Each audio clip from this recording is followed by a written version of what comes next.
Assalamualaikum warahmatullahi wabarakatuh. Alhamdulillahirabbil alamin wa bihi nasta'in ala umuri dunya waddin. Assalatu wassalamu ala asyrafil anbiya'i wal mursalin sayyidina wa maulana Muhammadin wa ala alihi wa sahbihi ajmain. Amma ba'du. Yang terhormat dosen pembimbing mata kuliah Psikologi Agama yaitu Bu Abidatul Istianah MPDI, dan tak lupa kepada teman-teman yang berbahagia. Kami dari kelompok 7 akan menyampaikan materi dengan judul Pendidikan dan Jiwa Keagamaan Seseorang. Dengan tim penyusun yaitu Rizza Syahrial Kurniawan dengan NIM 060101200021 dan saya sendiri Ristiarini dengan NIM 060401200100.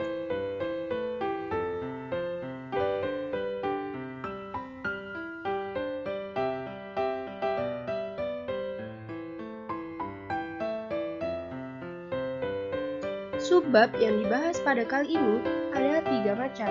Yang pertama, yaitu pengertian dan teori pendidikan. Yang kedua, macam-macam pendidikan. Dan yang ketiga, hubungan pendidikan dan jiwa keagamaan.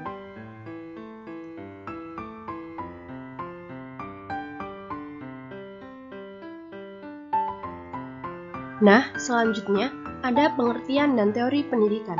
Teori adalah sebuah sistem konsep-konsep yang terpadu, menerangkan dan memprediksi tentang peristiwa-peristiwa pendidikan. Pendidikan merupakan proses pengalihan pengetahuan secara sadar dan terencana untuk mengubah tingkah laku manusia dan mendewasakan manusia melalui proses pengajaran dalam bentuk pendidikan formal, non-formal, maupun informal.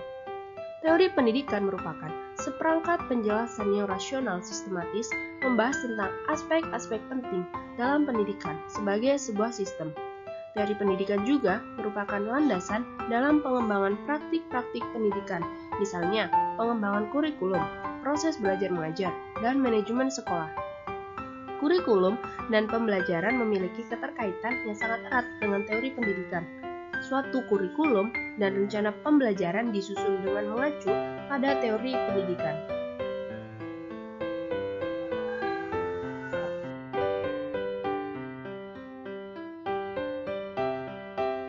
Selanjutnya yaitu teori pendidikan, yang terbagi menjadi 4 macam.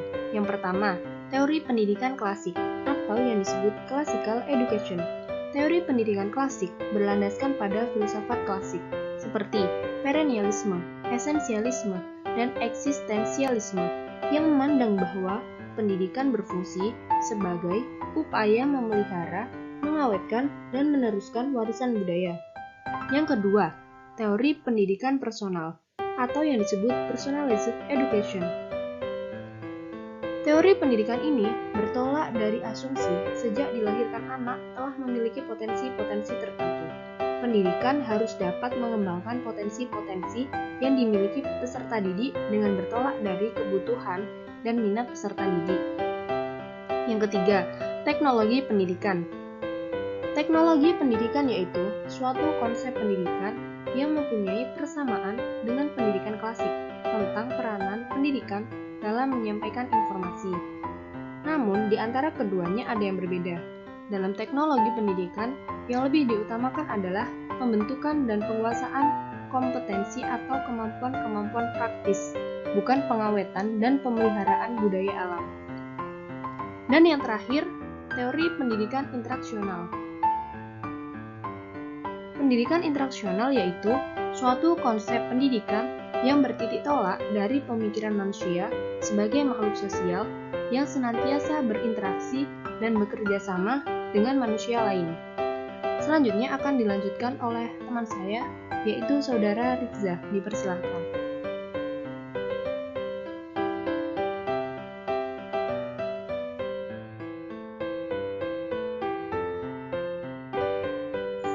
Ya, terima kasih saya sampaikan kepada Saudari Ristia.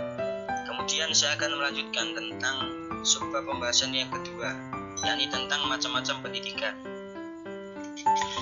Dalam hal ini pendidikan dibagi menjadi 3. Yang pertama pendidikan formal, yang kedua pendidikan non-formal, dan yang ketiga pendidikan informal. Adapun pengertiannya, pendidikan formal yaitu jalur pendidikan yang terstruktur dan berjenjang, yang terdiri atas pendidikan dasar, pendidikan menengah, dan pendidikan tinggi. Kemudian yang kedua pendidikan non-formal, yaitu jalur pendidikan di luar pendidikan formal yang dapat dilaksanakan secara terstruktur dan berjenjang.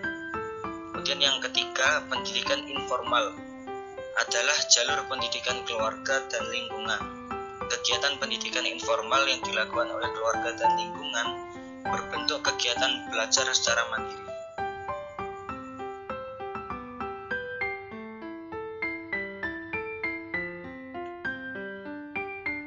Kemudian untuk subbab pembahasan yang ketiga, hubungan pendidikan dan jiwa keagamaan.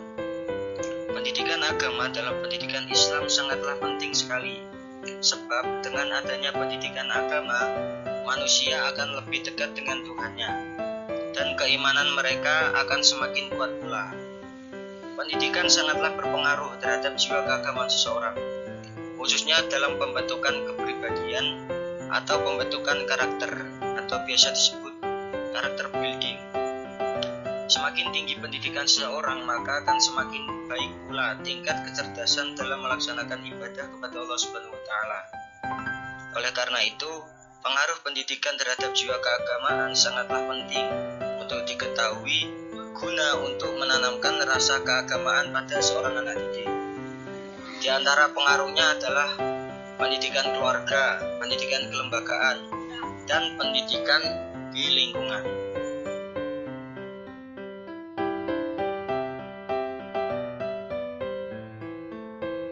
Syukron katsiron. Sekian dari kelompok kami, kelompok 7 mata kuliah Psikologi Agama.